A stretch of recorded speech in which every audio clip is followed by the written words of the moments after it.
Good morning. This is the Patriot Radio News Hour. And if you've noticed, the voice is a bit different. Joe's on vacation. I'm Glen Biddle. I'm your substitute teacher this week. I don't know if you tuned in on Monday, but Joe introduced me. I'll get to that later. But the first thing we need to do is we need to wish Eric Cedarstrom a happy birthday. I'm not going to tell you what his age is, but he's turned 25 twice, plus some change. So a big shout-out to Eric. Congratulations for making it another year. Now, he's not old enough for the senior citizen discount yet, but he's getting close, but he's not quite there yet. He's still good. If you look at his Facebook page, you can tell exactly how old he is, but he doesn't look a day over 40 when you look at the picture. So once again, happy birthday, Eric.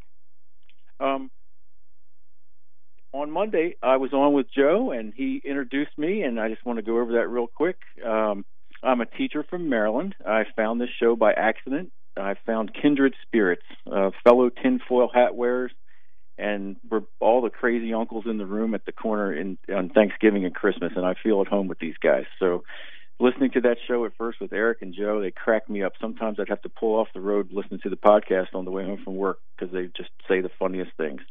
Now, the motto is economics with attitude and the comfort the disturbed and disturb the comfortable. I'm probably going to do the latter this week with you, with disturbing the comfortable. I'm going to bring up a lot of things that may be controversial, but it's going to get you to think. And I'm going to show you a lot of things that I do in my classroom. I teach 8th grade U.S. history. I've taught 6th grade through 12th grade, all the different social studies classes, U.S. history, AP government, AP U.S. history, geography, done it all. Right now I'm teaching 8th grade U.S. history and just having a blast with it. It's a lot of fun. One of the things, I'm not your regular teacher. I'm not in the union. I don't believe that public service employees should be in any type of union. You will see no Red for Ed T-shirt on me. I'm a male conservative / libertarian, and I think teachers make great money for the time that they actually put in. If you take a teacher's salary and divide it by 9.5 and 10 months that they work, they make very good money. Now, I've been doing it for a while, so I'm at the top of the pay scale, so it helps for me. But the longer you're in, the easier it gets, okay?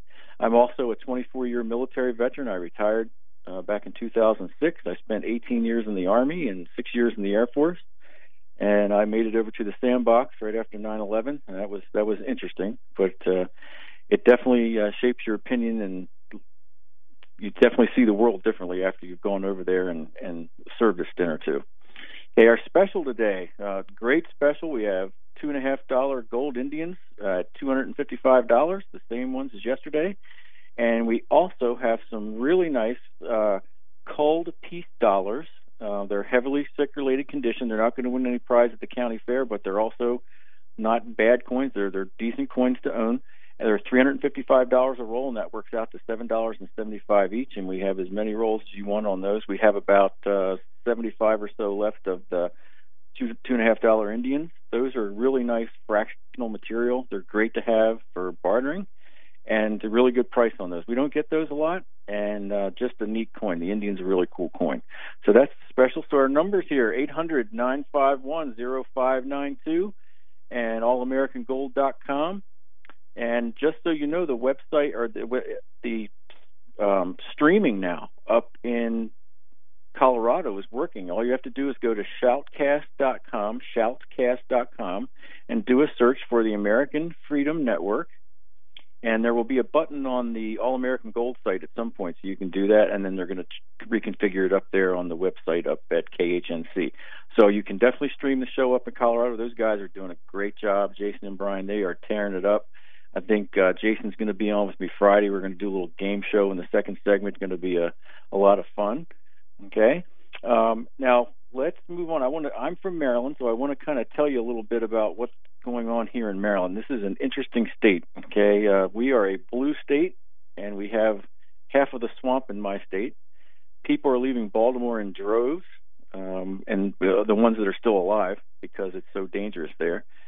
People are moving out of our state to avoid high taxes. They're moving to Pennsylvania and Delaware and Florida. But people are also drawn to the counties that are close to D.C. Some of the highest net value as far as income goes, people that live around here, because they're probably working in D.C. making very good money. But if you take a look at the negative things that are happening in Baltimore, you have a terrible homicide rate. That's 146 people have been killed in Baltimore to date. We have terrible gang problem, MS-13, right around D.C. It's really bad. And even Muhammad Atal, he was one of the 9/11 hijackers. He was pulled over in Maryland for speeding by one of our state troopers. He was doing 85 and a 55. He was issued a ticket and let go. And unfortunately, back then, the computers were not compatible with the government to tell that he had overstayed his visa. And just think, we could have stopped one of the bad guys before they did their terrible activities on 9/11. It's absolutely terrible. I've got an article for you I want to read about just some of the crazy stuff that's going on here in Maryland. Here's the headline: Illegal fined $280 for killing FBI agent and fire marshal. And it's from Washington, out of Washington. An illegal alien and motorist ran down an FBI agent and a fire marshal just outside the nation's capital, but got no jail time. And he did not have to appear for trial and was fined $280 for the careless driving. Roberto Garles Palacios, 28, who arrived in the U.S. from Guatemala and overstayed his visa, was found guilty of driving in a careless and imprudent manner, but without gross deviation, in a hearing in which he did not have to appear last month. He was not held responsible for the deaths of Deputy Chief State Fire Marshal Sandra Cohen and FBI Special Agent Carlos Wolf in December of last year. The case is now closed, and he paid his fine June 25th. Cohen and Wolf were standing on the side of the road on I-270 in Montgomery County, Maryland, when they were both struck by the Honda Accord. And I'll pick this up on the other side of the break. Once again, Patriot Radio News Hour on a Wednesday.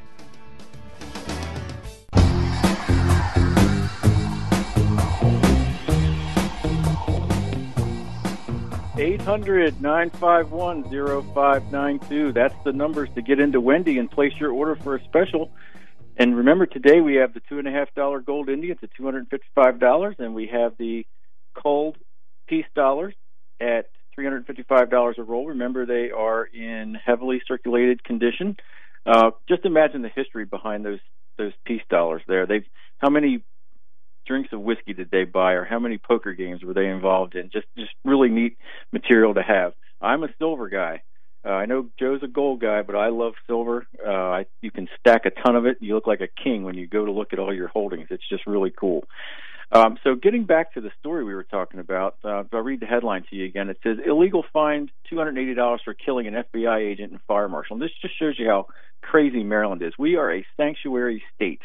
And I know you guys in Phoenix are fully aware of all this, and you have the same problems we do, probably worse because you're near the border. But you wouldn't think this would be happening in Maryland, which, mid-Atlantic state, but it's happening. So getting back to the article, Cohen and Wolf were standing on the side of the road on I-270 in Montgomery County, Maryland, when they were struck by the Honda Accord driven by Garza Palacios. Wolf crashed earlier, and Cohen had stopped to help him. Garza Palacios told authorities that he couldn't swerve right and went left, not seeing the two men. His vehicle struck Wolf, and another car hit Cohen at the crash scene. Wolf died in the hospital, and Cohen died at the scene. And this case is about an unfortunate accident, said Garza Palacios' attorney. But Mr. Garza Palacios feels just terrible about the situation. I'm sure he does. Garza Palacios, a native of Guatemala, still faces possible deportation. On May 3rd, immigration authorities arrested him after the accident and charged him with overstaying his visa that expired in 2009. In 2015, Garza Palacios was arrested in Montgomery County, and ICE, that's the agency that the Democrats want to get rid of, and ICE asked him to be placed on hold, but that request was not honored. The lawyer stated that the immigration case is still ongoing, and Garza Palacios pleaded guilty to driving while impaired in 2015. He served a 4-month stint in jail after smashing windows on 16 cars and lighting a sofa on fire near a construction site. Well, there you have it. An illegal alien that wasn't detained for ICE to go pick up goes and kills 2 law enforcement officers on the streets, the highways of Maryland. And that just kind of shows you what's going on here. And that's kind of what's going on in the country. It's unbelievable. And we say that it's unbelievable. 10, 20 years ago, we would say that's unbelievable, but now it's completely believable, unfortunately. And that's the situation that we're in. All right, so that's our first story about Maryland. Now, let me give you let's take a look at the markets because, boy, the markets are getting hammered today. I think the trade wars finally kicked in. So across the board, everything's down in the markets. The S&P's down $17.63. NASDAQ's down 46 points. The Dow Jones is down 172 points. The Nikkei overseas, they're down. The Japanese market, they're down 264 points. The Hong Kong market down 370. Shanghai down 50. Okay, so if this was Fed speak, we would say that the markets are experiencing headwinds today. Okay, that's how they're going to make it sound much better than it is. I'm sure the plunge protection team is working overtime. They probably had to bring their sleeping bags in today. They're probably staying over tonight and handle things. But on the commodity side, it's a good day if you're a commodities buyer, unless you're a farmer. So wheat is down significantly. It's down 13. I guess they do this by the ton, but it's down pretty significantly, $13.75. But gold's down $8.50. Great day to buy. And silver is in the range I like to see it for buying purposes. It's at $15.85. It's down 23 cents.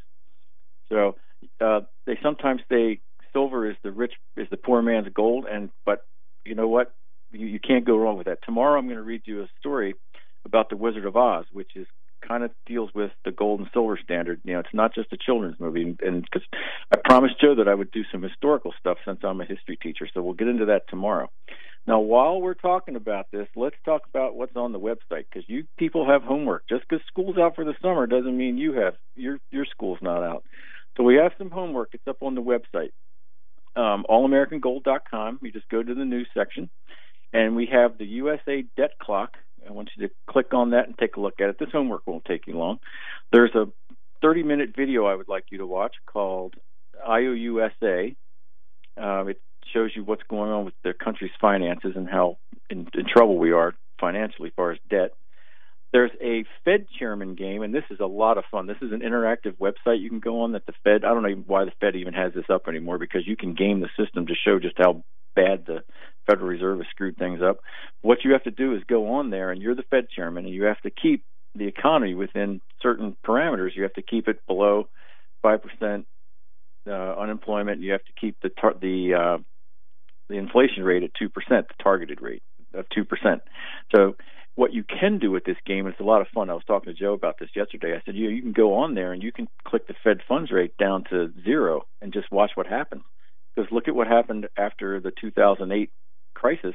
The Fed kept the money supply, the interest rate very, very low, and look at what's happened. Inflation has gone up no matter how they count it. They're lying about it, but it's still high. I mean, Joe was talking about it yesterday, that if they're telling you what the real rate is, you can double or triple what it is. Same with the unemployment rate. Okay, and then we have two infographics, which are really, really cool. I use all these things in my classroom.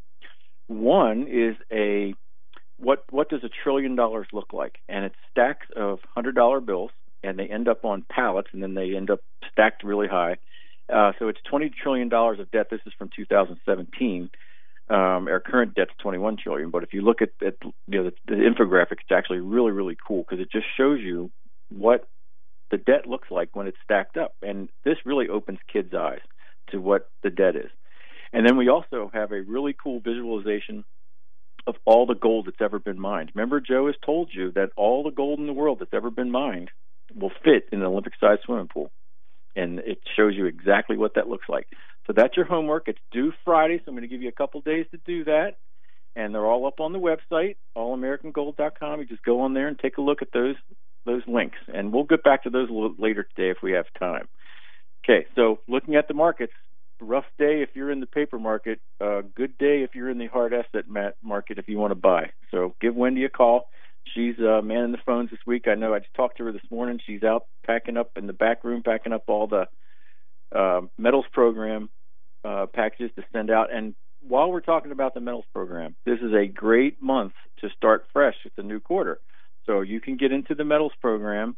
It's very easy to do. You can start off with as little as $100 a month. You can use a credit card. You can use a personal check. You can use a money order, whatever you want to do to send it in. If you use a credit card, you need to let us know when you want us to charge the credit card from the 1st to the 28th. And depending on the amount that you put in, Joe gets a portfolio set up for you. He takes a lot of time, and he works with each individual person to make sure that they get the right mix of gold and silver products. And then at the end of the quarter, you get your product shipped to you, just like right now it's being shipped to you. It comes in a discrete package. It's sent certified, insured mail. So if you're home, the mail carrier will have you sign for it, or you'll have to go down to the post office and pick it up. But it's very safe. I think Joe said the only time they ever had an issue with a package that didn't get through was when a hurricane hit, and it wiped the house out completely. And I think the package was either still at the post office or it was at the local police station. But that was the only time they ever had an issue where a package didn't get through. And you can, if you're having trouble one month, you can't go with the payment. You can just call in and say, hey, I'm having a little trouble this month. No harm, no foul. There's no fee involved with it. Also, Joe can set up a precious metal IRA with you. I have a precious metals IRA set up. They're really cool to do. You can also go to the website and look at the online store 24/7. You can buy off of that, which is really good. And when you call Wendy and you say, I want the special, it's very easy to do. You just call in and you say, I want the special. And she's going to say how many, and you tell her, and she's going to get your address, and you're going to figure out how it's going to be paid for. And she's going to send you a confirmation number, a transaction number. And then when Patriot has good funds, that's going to be shipped out to you, just like any other package they send you. It's going to be very safe, secure shipping. And it's very easy. Whenever I send in an order, I always put a little yellow or a green 3x5 card in there, and I just write, I want this special, and I just send my check in, and I write on there, it's just that simple, and just send them in. So it's very easy to do. Okay, so let's get back to now. Not everything in Maryland is gloom and doom. We actually have something that's actually pretty positive. I don't know if you were watching over the July 4th weekend, but Travis Pastrana replicates 3 of Evel Knievel's most famous jumps in one night. Now, why am I bringing up Travis Pastrana? Well, he's from Maryland. He lives right outside of Annapolis. And how many of you, when you were kids, I'm 53, how many of you had that Evel Knievel play set where you'd wind it up and you'd push the button, he would jump the ramps, and you had the training van and you had the gun that would shoot him out just like he went over the Snake River. I mean, just really cool. But Travis Pastrana was actually dressed up had the Evel Knievel suit on. And Travis Pastrana succeeded in repeating 3 of Evel Knievel's most famous motorcycle jumps on Sunday night. Donning his own Evel Knievel-like costume, Pastrana used an Indian Scout FTR 750 to jump 143 feet to clear 52 crushed cars, 192 feet over 16 Greyhound buses, and concluded by jumping 149 feet to clear the fountains at Caesar's Palace. It's just such an honor to live a day in Evel's footsteps, and literally his boots, Pastrana said. To be here in Las Vegas, so much of my history has been here. I proposed to my wife here. I had the first Nitro Circus show here, and this was definitely the coolest thing I've ever done. And Travis Pastrana, he has his hand in everything. If you've ever watched some of the motocross stuff that he does, I mean, he also drives these off-road buggies, and there for a while he had a monster truck. So he's into everything. And then, like I say, he's a fellow Marylander. That's pretty cool. Now, as far as sports go, we have an Orioles team here, and they are 49 games below 500 right now, and they're in sad shape. And there's one player, Chris Davis. He's on pace to finish with the lowest qualifying batting average ever, 2 years after re-signing for $161 million. So he's currently hitting 157, and Davis is in danger of finishing the year with the lowest average of anyone to qualify for the batting title. Okay, the current record belongs to Detroit Tigers outfielder Rob Deere, who had 179 in 1991, and Atlanta Braves second baseman Dan Uggla when he tied the mark in 2013. And Davis has scored only 16 runs this year and could break the record for fewest runs scored by a qualifying player by A's midfielder Mario Guerrero in 1978. Now, unfortunately, he has this $161 million contract, and the Orioles are kind of stuck with him. And I was scroll down here to the bottom of this article, and it kind of shows you what's going on as far as what the Orioles are stuck with.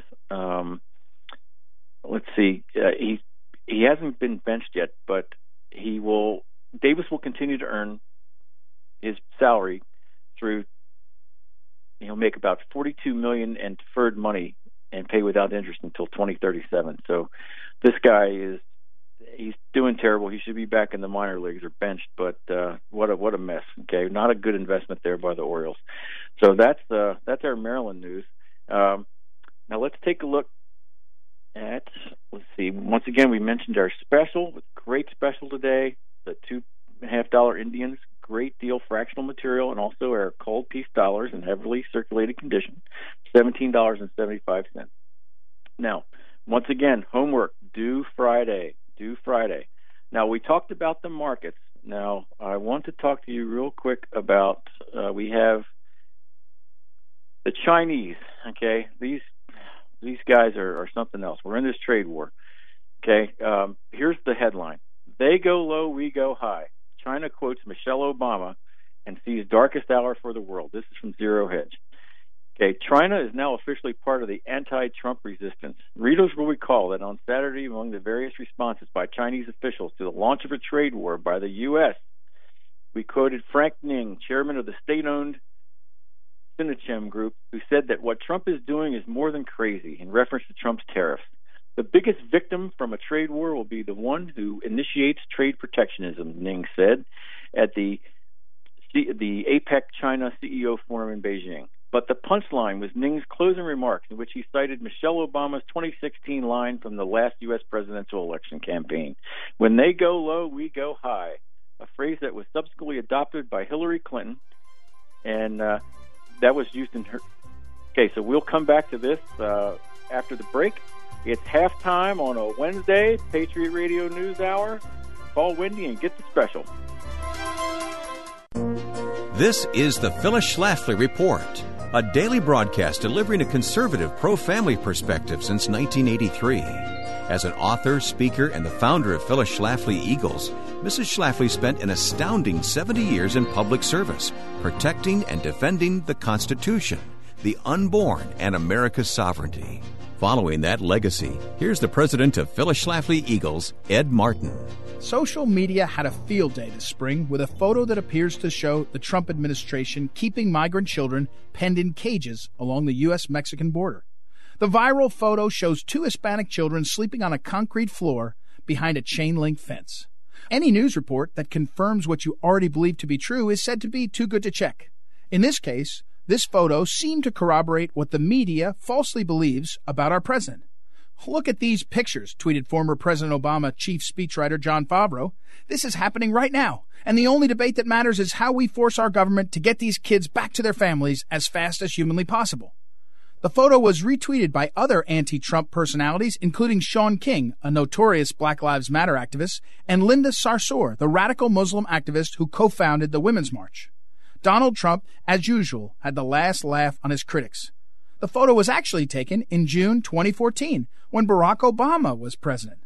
The photo was one of 10 published by a Phoenix newspaper, the Arizona Republic, under the headline, "Immigrant Children Flood Detention Center." The children had crossed the border illegally in Texas without their parents. They were shipped to Nogales, Arizona, where the U.S. government set up a makeshift processing center. The children, mostly of high school and junior high school age, are housed behind 18-foot-high chain-link fences topped with razor wire, said the reporter who was allowed to visit the facility. They passed the day lying side by side on tiny blue mattresses, pressed up against each other on nearly every square inch of the floor. In response to all of this, President Trump tweeted on the day after Memorial Day, quote, "Democrats mistakenly tweet 2014 pictures from Obama's term showing children from the border in steel cages. They thought it was recent pictures in order to make us look bad, but it backfires. Dems must agree to wall and new border protection for the good of our country," end quote. Once again, Donald Trump emerges the winner, while his critics like Sarsour and King and Favreau look foolish. This has been the Phyllis Schlafly Report with Ed Martin, president of Phyllis Schlafly Eagles. What's the latest on building the wall to protect our southern border? To the liberal media, it's a joke. But the crisis of illegal aliens is no laughing matter. At phyllisschlafly.com, we're asking serious questions regarding what to build, who's paying for it, and how best to deploy our military. Go to phyllisschlafly.com and join us again for the Phyllis Schlafly Report.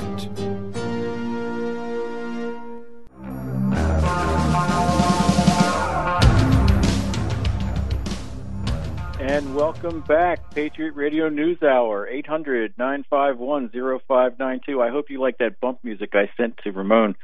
really cool stuff. I'm an 80s guy, so there's going to be a mix of a lot of different things you're going to hear this week.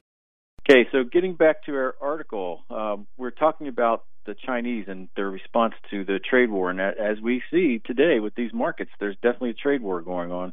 It's showing up in the marketplace. So it's definitely starting to get real, okay? So the headline here was, "They go low, we go high." China quotes Michelle Obama, "Sees darkest hour for the world." So picking back up on the article here, it says, but the punchline was Ning's closing remarks in which he cited Michelle Obama's 2016 line from the last U.S. presidential election campaign, "When they go low, we go high," a phrase which subsequently adopted by Hillary Clinton. And we also wondered if Ning was aware that the extensive use of that line as part of Hillary Clinton's campaign in the 2016 elections ended badly for the Democrats. Well, fast forward just a few days to today when China has decided to double down on what ended up being a losing campaign slogan, and when Assistant Minister for China's Ministry of Commerce, Li Xingjiang, commenting on the latest trade escalation at a forum in Beijing today, said that in trade, they go low, we go high, which of course makes absolutely no sense because just minutes after or later, an official from China's Commerce Ministry reiterated that China will take countermeasures, which for anyone confused means that when they go low, we will go just as low, if not lower, which means China is devaluing its money. Okay? And, you know, when you heard the last presidential election, they were always talking about how that China is the largest currency manipulator in the world. And absolutely, they manipulate their currency, no doubt about that. Central banks do this all the time.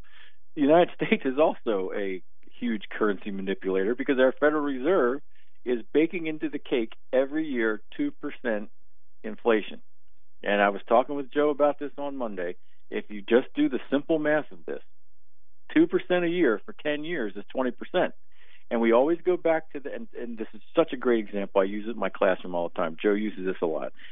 If you had a $20 gold piece and you had a $20 bill in 1913 when the Fed was created, and you bury them and you dig them up today, which one has more value? Okay, that $20 bill is $20 bill.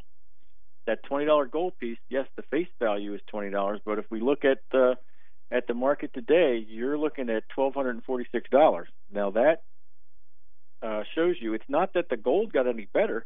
It's just that it takes more of your FRNs, those Federal Reserve notes, to match that number. So I use this example in class with the kids. Bacon, for example. Bacon today is like $5 a pound, depending on what kind of quality you get. Okay, I get the standard kind. If you look about 2 or 3 years ago, bacon was probably maybe $3 a pound. And it's not that the bacon got any better from 2 or 3 years ago to today. It's just that it takes more of your money to buy that same pound of bacon. And that means you are losing buying power. And that's happening across the board. And when the Fed tries to tell you that the inflation is 2%, they're lying to you. I hate to pop your bubble there. We're disturbing the comfortable here, but you are being lied to by the Federal Reserve. And you're being lied to by your politicians when they're saying that the economy is great. It's not great. We have a $21 trillion debt, and it's actually much higher than that. When we get into the debt clock, I'll explain to you why it's even higher. Okay, so we can see this article about Michelle Obama, the Chinese quoting her. It's kind of funny. You know, one communist is quoting another, which in my book, pretty funny when you think about it. All right, now Donald Trump is overseas. He's going to the NATO summit, and he is giving it to him over there. He is letting them have it. I've got a great article about that. It says, Germany is captive of Russia. Trump slams German hypocrisy over Russian pipeline. Okay, President Trump came out swinging in Brussels after arriving on Air Force One for his second NATO summit. Speaking with journalists before a meeting with NATO Secretary General Jens Stoltenberg, and all caught strategically on video, Trump slammed Germany for expecting the U.S. to foot the bill for Europe's security in the face of Russian aggression, while Germany and others cut massive energy deals with Russian energy companies per RT. That's Russia Today. Germany is so dependent on Russia for energy, Trump said, that is essentially being held captive by Vladimir Rootin' Tootin' Putin and his government. He didn't say Rootin' Tootin' Putin, but I like that saying that. Okay. Trump said that during his breakfast with Stoltenberg, having himself between the object of withering critique for the past 2 years by the U.S. liberal media, that he himself is a Putin puppet. Germany is captive of Russia because it is getting so much of its energy from Russia. They pay billions of dollars to Russia, and we have to defend them against Russia, said Trump at a breakfast with NATO's chief. Okay, and this is quite true because the Russians are able to pipe in that natural gas into Europe, and all they have to do is turn the valve off, and they can pretty much cripple Europe. And the best time to do that would be during the winter, and you can pretty much ask of any amount of money that you want. Why do you think we're in these wars overseas? If you've ever watched the movie Syriana, it's all about where pipelines are going to be built, what oil companies are going to get what deals. If you look at Syria right now, it looks like we're not going to worry about regime change there right now, but it looks like what pipeline is going to go through Syria, who's going to have access, who's going to run pipelines through Afghanistan, who's going to run pipelines through Iraq, and it's all about controlling these resources. And it's very interesting that Trump can go over there, and Trump can do this because he just doesn't care. He's going to tell it like it is, and he's letting them know that this is bad. And unfortunately, it's bad that when the president goes over there and has to chastise the NATO allies to get their house in order, but it definitely makes sense. And we are footing the bill a lot of this, for this protection of Europe. We have been since World War II, and it's time that they pay up. But it's also kind of funny when you look at this. I mean, this is a great article, but there's also another article I found that Germany is in really bad shape as far as their military goes. And the headline is "Laughing Stock: Germany's soldiers forced to use broomsticks for guns as Donald Trump blasts Angela Merkel over NATO spending." The highly embarrassing episode revealed in a leaked report is just the beginning of the country's woes as it fights to reverse chronic army shortages. And it says Germany's military is so underfunded that its troops use broomsticks painted black as mock weapons during a NATO defense exercise. And there's a picture here of these German troops getting into a helicopter, and they're literally carrying broomsticks. Now, we had to do this in World War I when we were just scaling up for the war because we didn't have enough guns for all the men that were under arms. And yes, they had to walk around with broomsticks in training, but they weren't actually going to fight with those. Now, this is bad. A modern army has to walk around with broomsticks. Unbelievable. There's lots of other things here. It says it comes as Donald Trump has vowed to make Chancellor Angela Merkel increase her defense spending to reach the minimum spending obligations all NATO members must adhere to. General Harold Kujat, a former chief of staff for the German Armed Forces, later described it as a huge embarrassment. The unit was supposed to be ready to deploy whenever a NATO member was threatened, he warned. He added, "If it's not the case, then both for NATO and the Federal Republic of Germany, this is highly embarrassing." Now, they do have a major problem here because I think out of 124 fighter planes that they have, only 4 are actually able to be flown. All of their submarines at one point this year were not able to go out to sea. And they're using civilian cars and just regular military vans and civilian Mercedes vans as armored personnel carriers for their training. This is a joke. All right, now coming back on the other side of the break, we're going to start wrapping up. We're going to go over your homework. And once again, 800-951-0592. Give Wendy a call.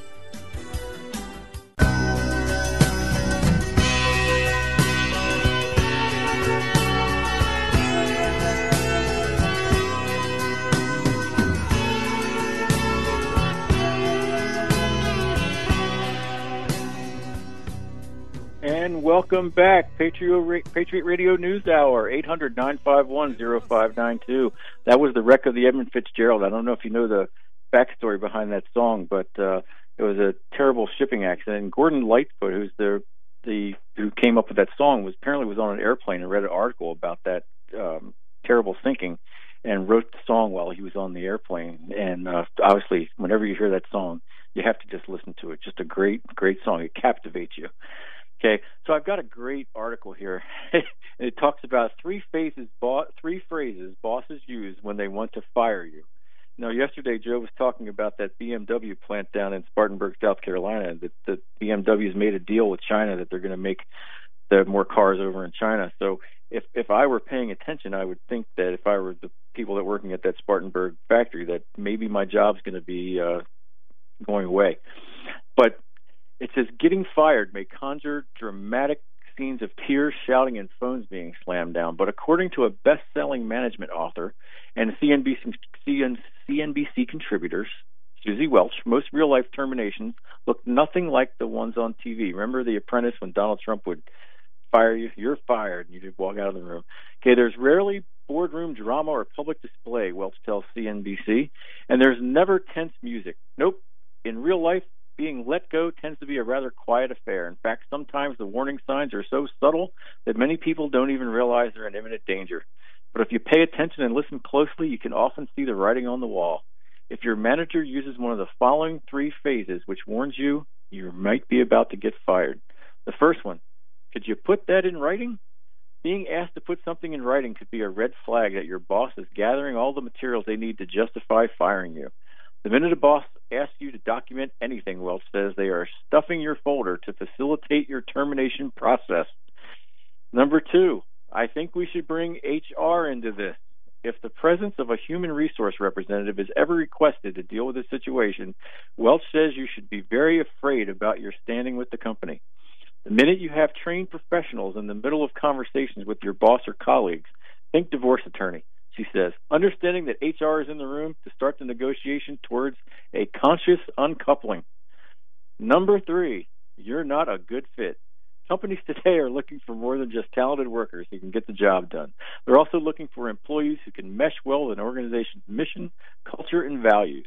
That's why Welch said any conversation you have about your fit within a company should be treated as a warning sign that your boss may not like you. In fact, she explains that lack of fit could be another way of saying you're causing too much friction here, or more plainly, people just don't like working with you. A lot of managers use the lack of fit as the magical potion for dismissal, since it can't really be disputed, she says. It is all in the eye of the beholder, and if that beholder is your boss, well, you're out of luck. Welch says if it sounds like she's encouraging you to be paranoid about your job, well, in the words of Intel founder and former CEO Andy Grove, only the paranoid survive. The truth is getting fired in real life isn't the same as it is on TV, she warns. It's quieter. You have to listen for it. So you can sometimes, I wonder what those Deutsche Bank people are experiencing when they get fired. Are they getting an email? Is the door locked when they get there? Or, they change the locks? Does the guy come up to you with a cardboard box on a Friday and says, hey, pack all your stuff out of your desk, you're gone, and they escort you to the door? Remember the video last year where the company was going to downsize all of the workers, and the guy was standing up on a box and he's yelling to the employees about what's going on, and they started mouthing off to him, and he told them to shut up. Remember that video? I think Joe talked about that last year, and that's kind of the mentality. When you're getting those words, you're getting fired. So what if you're a Ford employee?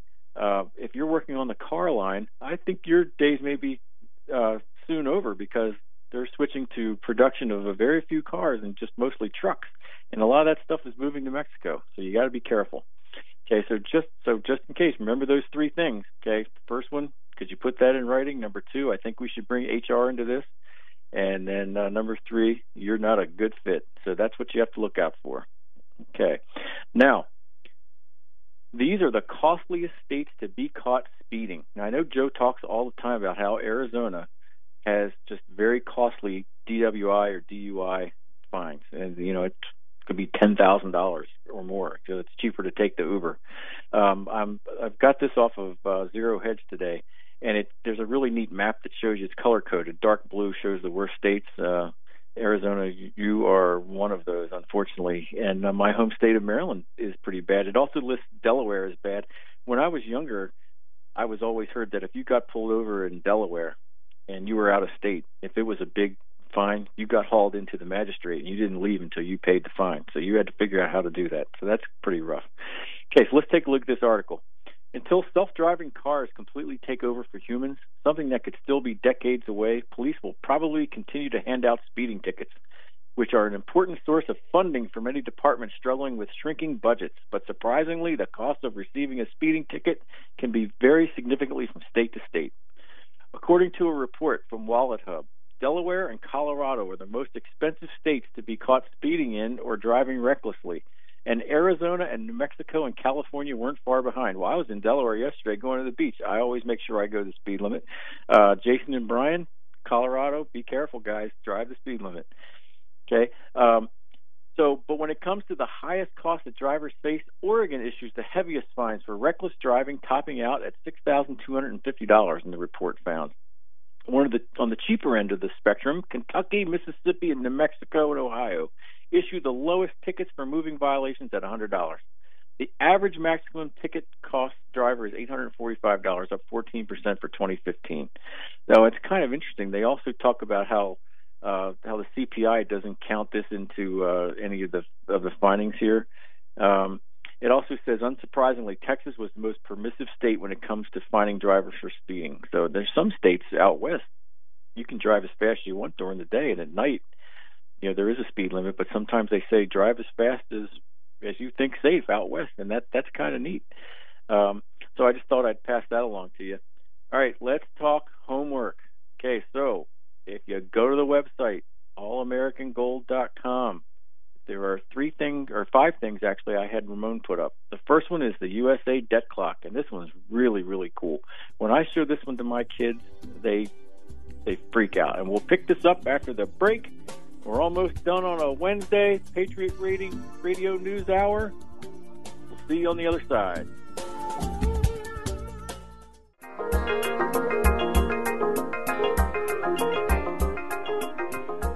And welcome back. Final segment, Patriot Radio News Hour. The number 800-951-0592. Give Wendy a call if you want that special. Just real quick on the special, we have the $2.50 Indians at $255, and we have the called peace dollars at $355 a roll. Remember, they're not prize winners at the county fair, but they're also, not dogs either. They're decent coins for the money. Okay, they work out to about $17.75 a coin. You can't beat that. There's nothing wrong with stacking silver. You're going to need it. We're going to talk about prepping one day this week. And I've got to tell you, ladies and gentlemen, this is the first time I've ever done a show like this. I hope it went well for you. I'm going to give you my email address. If you have any comments you want to talk to me about, or if you want to have any ideas for the show this week, let me know. My email address is very simple. It's Biddle, Biddle, Biddle at the little at sign, GoEaston, GoEaston.net, Biddle at GoEaston.net. Feel free to email me. If you think I'm terrible, let me know. I'll try to work on it and make it better. If you think I'm good, you email Joe directly and let him know, J@allamericangold.com. Either way, but you probably need a couple more days. I have to let you know I didn't cover half the stuff I had ready to go today, so that's a good thing. It's better to have more than not have enough. Once again, we want to wish a happy birthday to Eric Cederstrom, the former chairman, boss, cook and bottle washer of Patriot. Good job to him. Okay, I absolutely love listening to Eric on the radio. He cracks me up. One time he made a comment about, I think it was the Federal Reserve chairman, and that how he was all screwed up, and he said, that guy couldn't hit water if he fell out of a boat. And I'd never heard that before. That was absolutely hilarious. I literally had to pull off the side of the road. I was laughing so hard at that. Okay, and we want to wish Joe a happy vacation. He's in West Virginia at the Gorge. And remember, Joe had some health issues earlier this year, and he's all better. I talked to him about that. I said, but I think Joe maybe had looked at some vacation brochures, and you know how when you go to a theme park and you have to be so high to ride a ride, so tall to ride the ride. Well, maybe, at that gorge, besides the whitewater rafting, you can parachute jump off a bridge and you can bungee jump. So maybe Joe had to lose a little weight so he didn't max out the tensile strength of that bungee cord. Maybe he's doing that. I'm sure we'll hear all the cool stories next week, but we'll see about that. So looking at the markets again, not much has changed. We're Fed speak. We still have headwinds facing us, but it's a good day to be a silver or gold buyer. Gold is down, or silver is down 24 cents, and gold is down $9 now at $1,246. So that's where we are now. Homework. It's due Friday. The first thing is you're going to have to look at the USA debt clock. There's a lot of things going on in that debt clock. I want you to concentrate on the upper left portion of the debt clock. And one of the things I want you to do is I want you to screenshot that section where it shows you what the debt is. Screenshot the top left corner, and then just put that on the desktop of your computer and leave it there for a month, and then come back to the debt clock and then look at it again, and you're going to see a noticeable change. It's crazy. And I want you to go to the Fed chairman game. Give that a shot. That's a lot of fun to do. If my 8th graders can do it, you can do it.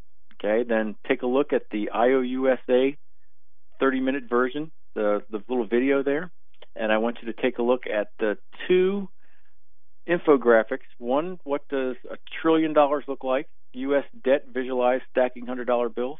And take a look at the stack of gold. So we're done today. Happy Wednesday. Happy Hump Day. Thank you for riding in the car with me. We'll see you tomorrow. Have a great day. And if you see Eric in Phoenix, wish him a happy birthday. See you tomorrow.